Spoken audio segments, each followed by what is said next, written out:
첫 시간 주님께 안녕하세요. 대강교회 오훈 목사입니다. 5월 14일 토요일입니다. 하나님 우리에게 주신 말씀은 사도행전 10장 23절 하반절에서 48절까지입니다. 이튿날 일어나 그들과 함께 갈새 욥바에서 온 어떤 형제들도 함께 가니라. 이튿날 가이사랴에 들어가니 고넬료가 그의 친척과 가까운 친구들을 모아 기다리더니 마침 베드로가 들어올 때에 고넬료가 맞아 발 앞에 엎드려 절하니 베드로가 일으켜 이르되 일어서라 나도 사람이라 하고 더불어 말하며 들어가 여러 사람이 모인 것을 보고 이르되 유대인으로서 이방인과 교제하며 가까이 하는 것이 위법인 줄은 너희도 알거니와 하나님께서 내게 지시하사 아무도 속되다 하거나 깨끗하지 않다 하지 말라 하시기로 부름을 사양하지 아니하고 왔노라. 묻노니 무슨 일로 나를 불렀느냐. 고넬료가 이르되 내가 나흘 전 이맘때까지 내 집에서 제 굿이 기도를 하는데 갑자기 한 사람이 빛난 옷을 입고 내 앞에 서서 말하되 고넬료야 하나님이 내 기도를 들으시고 내 구제를 기억하셨으니 사람을 욥바에 보내어 베드로라 하는 시몬을 청하라. 그가 바닷가 무두장이 시몬의 집에 유숙하느니라 하시기로 내가 곧 당신에게 사람을 보내었는데 오셨으니 잘하였나이다. 이제 우리는 주께서 당신에게 명하신 모든 것을 듣고자 하여 다 하나님 앞에 있나이다. 베드로가 입을 열어 말하되 내가 참으로 하나님은 사람의 외모를 보지 아니하시고 각 나라 중 하나님을 경외하며 의를 행하는 사람은 다 받으시는 줄 깨달았도다. 만유의 주 되신 예수 그리스도로 말미암아 화평의 복음을 전하사 이스라엘 자손들에게 보내신 말씀 곧 요한이 그 세례를 반포한 후에 갈릴리에서 시작하여 온 유대에 두루 전파된 그것을 너희도 알거니와 하나님이 나사렛 예수에게 성령과 능력을 기름 붓듯 하셨음에 그가 두루 다니시며 선한 일을 행하시고 마귀에게 놀린 모든 사람을 고치셨으니 이는 하나님이 함께 하셨습니다. 우리는 유대인의 땅과 예루살렘에서 그가 행하신 모든 일의 증인이라. 그를 그들이 나무에 달아 죽였으나 하나님이 사흘 만에 다시 살리사 나타내시되 모든 백성에게 하신 것이 아니요 오직 미리 택하신 증인 곧 죽은 자 가운데서 부활하신 후 그를 모시고 음식을 먹은 우리에게 하신 것이라.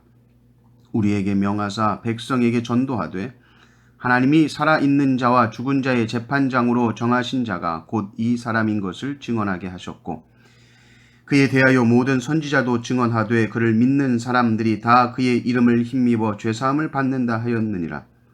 베드로가 이 말을 할 때에 성령이 말씀 듣는 모든 사람에게 내려오시니 베드로와 함께 온 할례 받은 신자들이 이방인들에게도 성령 부어 주심으로 말미암아 놀라니 이는 방언을 말하며 하나님 높임을 들음이러라. 이에 베드로가 이르되 이 사람들이 우리와 같이 성령을 받았으니 누가 능히 물로 세례 베품을 금하리요 하고 명하여 예수 그리스도의 이름으로 세례를 베풀라 하니라.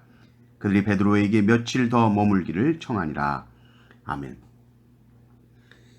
하나님께서 베드로에게 고넬료를 만나게 하심으로 베드로가 가지고 있었던 민족적인 한계를 뛰어넘게 하십니다. 하나님은 유대인의 하나님이다. 이스라엘의 하나님이다. 이 생각에만 갇혀 있었죠. 그래서 유대인이 이방인과 교제하는 것은 위법이다, 부정한 일이다 생각했었는데 하나님께서 베드로에게 환상 중에 말씀하셨습니다. 아무도 속되다 하거나 깨끗하지 않다고 하지 말아라. 그리고 베드로의 생각이 열리고 하나님은 모든 열방, 온 세상에 하나님이시구나 라는 것을 알게 됩니다. 베드로가 고넬료를 만나고 그 집안에 이제 베드로의 말씀을 듣기 위해 모여있는 자들을 향해서 이렇게 선포합니다. 누구든지 하나님을 경외하는 자, 의를 행하는 자를 하나님께서는 다 받으신다. 35절에 나오죠. 이 고백을 베드로가 합니다. 그리고 복음을 설명하기 시작하는데 복음이 먼저 이스라엘에게 주어진 것이 맞다. 그리고 세례 요한 이야기로 시작합니다. 회개하라 천국이 가까웠다 그러면 요한이 세례를 줬죠. 그게 갈릴리에서 시작해서 온 유대에 두루 전파되었고 이제 예수님께서 성령 충만하셔서 공생애를 시작하시고 마귀를 쫓고 병든 자를 고치고 선한 일을 하셨다. 우리가 직접 예수님이 하신 거 보았다. 우리가 증인이다. 그러면서 구원 사역에 있어서 가장 중요한 이야기, 이 십자가와 부활 이야기를 합니다. 그런데 유대인들이 이 예수님을 나무에 달아 죽였다. 그러나 하나님께서 사흘 만에 다시 살리셨다. 우리는 이 부활하신 예수님을 만났고 우리로 하여금 이 복음의 증인이 되게 하셨다. 바로 산자와 죽은 자를 재판하실 분, 바로 이 예수 그리스도다. 우리는 이 모든 일을 다 본 증인이다. 여러분, 지금 베드로가 무슨 특별한 얘기 했습니까? 아닙니다. 베드로가 예수님 계실 때 보고 들은 것 그대로 증언했고 십자가에서 죽으시고 다시 부활하신 이 놀라운 사실을 그냥 전했습니다. 그리고 이 이름을 믿는 자, 그 사람은 죄사함을 얻는다. 이것은 내가 하는 말이 아니고 모든 선지자들이 증언했던 것이다. 이 예수 그리스도를 믿는 자는 예수 그리스도의 이름을 힘입어서 죄사함을 받는다. 이 말씀을 전해요. 그때 성령님이 내려오십니다. 여러분 44절을 보십시오. 베드로가 이 말을 할 때에 성령이 말씀 듣는 모든 사람에게 내려오시니, 보십시오. 성령이 누구에게 내려옵니까? 말씀을 듣는 모든 사람에게 내려옵니다. 이게 무슨 말씀입니까? 바로 예수 그리스도에 대한 말씀을 듣는 사람에게 성령님께서 임하신다는 것이죠. 예수 그리스도의 어떤 말씀입니까? 예수 그리스도께서 십자가에서 죽으시고 사흘 만에 다시 살아나셨다. 이 이름을 믿는 자는 구원을 받는다. 이 예수 그리스도의 복음의 말씀을 듣고 믿는 자가 죄사함을 받는다.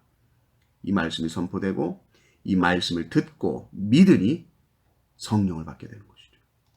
보십시오. 베드로는 지금 성령님 이야기는 단 한마디도 하지 않았습니다. 성령을 받으라는 성령님 오시옵소서 지금 이런 말 하지 않았어요. 오직 예수 그리스도를 선포했습니다. 그런데 바로 그곳에 성령님께서 임하신 것이죠. 이게 무슨 말씀입니까?